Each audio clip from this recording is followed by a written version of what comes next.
Nakita niyo naman yung pinagagawa ko. Ano sa Roblox?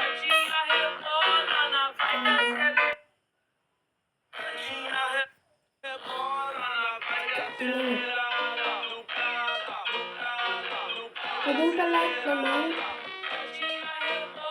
Pa-like ha? Ha? Ay, wait ka lang. Okay. Teka lang. Okay, dito tayo may ipapakita ko sa inyo.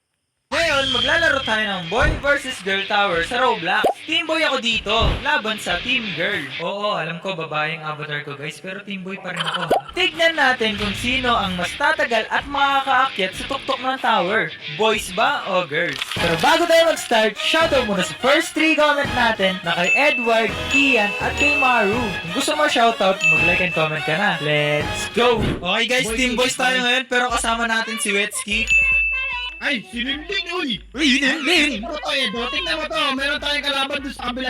Girls, so, sinindin. Si Vince ba yan? Si Vince to? Wala, sino yun? Wait lang, parang familiar sa akin yung boss na yun. Teka lang. Edo, may beanstalk na nagsasalita. Balik ka sa Grow Garden. Balik ka sa Grow Garden. Sino yung isa nila? Sino yung isa nila? Sino yung isa nyo, Lin? Sino yung isa nyo?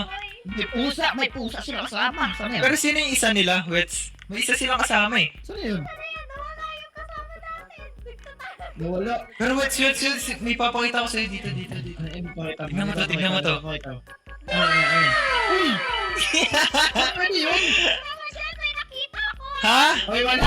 Wala kang nakita, wala kang nakita.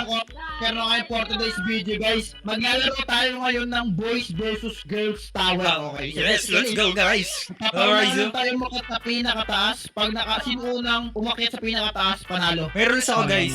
Para sa girls versus boys tower na to. Ang rules natin, bawal mag-shortcut. Ito, yung mga gumagamit.